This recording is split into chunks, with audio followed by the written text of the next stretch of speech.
வாருமையா சம்ஹார நேரத்தில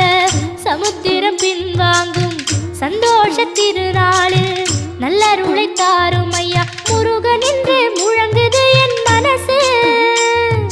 கடலை போல உன் கருணை பெருசு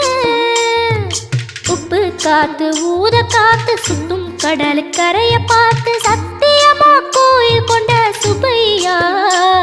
எங்க குப்பத்துக்கு குலவிளக்கு நீ ஐயா திருச்செந்தூர் ஆண்டவனே வேல் முருகா தினம் உனக்கு நன்றி சொல்வோம் மால் மருகா திருவடியில் தவமிருப்போம் திருமுருகா